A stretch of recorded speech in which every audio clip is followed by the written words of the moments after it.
দিলো আচ্ছা কোন পঞ্চায়তৰ পৰা আহিছে ডিমো কি আৰে গাঁও পঞ্চায়ত সদস্যৰ কাৰণে মেম্বাৰৰ কাৰণে হয় প্ৰথমবাৰ নে আগতে খেলিছিলে নাই এই প্ৰথমবাৰ খেলিছে আচ্ছা আৰে আপোনাৰ প্ৰতিনিধি কেইজনমান আছে চাৰিজন আছে আপুনি জয় হ'ব বুলি আশা কৰিছোঁ কি হয় বাৰু চাওঁ এনে বাকী পঞ্চায়তৰ মানে কি উদ্দেশ্যে নামি আহিছে পঞ্চায়তৰ ৰাইজৰ কাৰণে আহিছোঁ কি হয় বাৰু ৰাইজৰ কাৰণে কি কাম কৰিব পাৰোঁ চাওঁ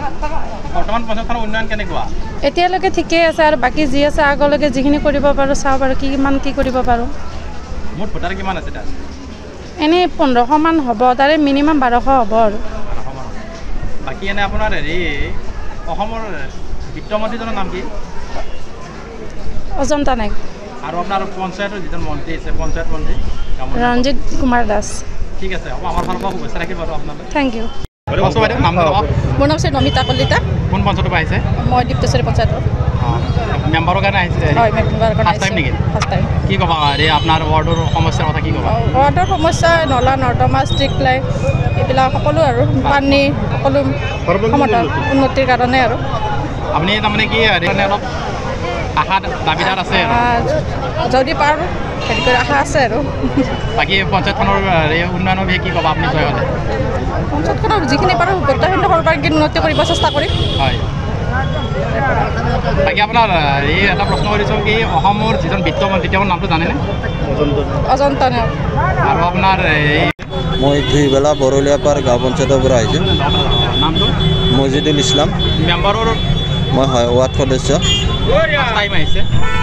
প্ৰথম নহয় আগৰবাৰত যোৱা পঞ্চায়ত নিৰ্বাচনতো মোৰ মায়ে প্ৰতিদ্বন্দ্বিতা কৰিছিল যিহেতু এইবাৰ ছিটটো আমাৰ পুৰুষৰ কাৰণে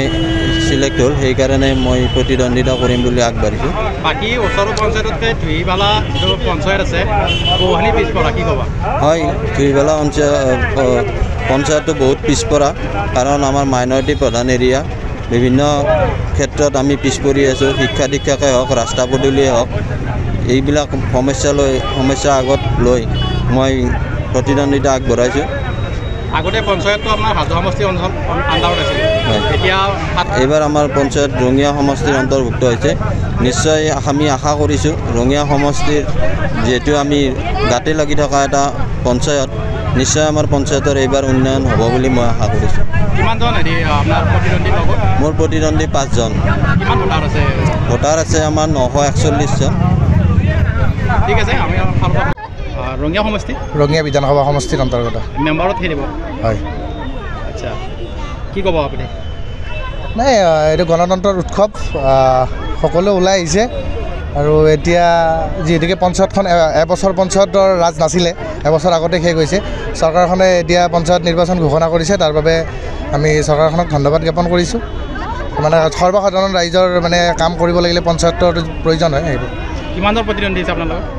3 জন মুঠ ভোটাৰ কিমান আছে 865 জন প্ৰথমবাৰ ফাৰ্ষ্ট টাইম আহিছে আপুনি নাই আগতো আছিলোঁ মেম্বাৰ আছিলে ন মেম্বাৰ আছিলে আপুনি জয় হৈছিলে হয় আগতে হেৰিৰ লগত এতিয়া কি ক'ব পঞ্চায়তখনত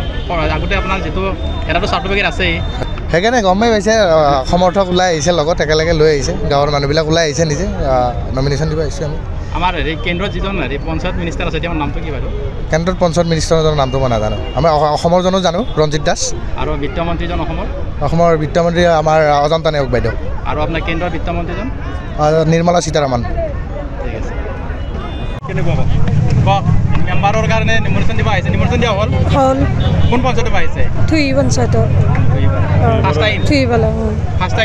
ফাৰ্ষ্ট টাইম কেনে মনোভাৱ কেনেকুৱা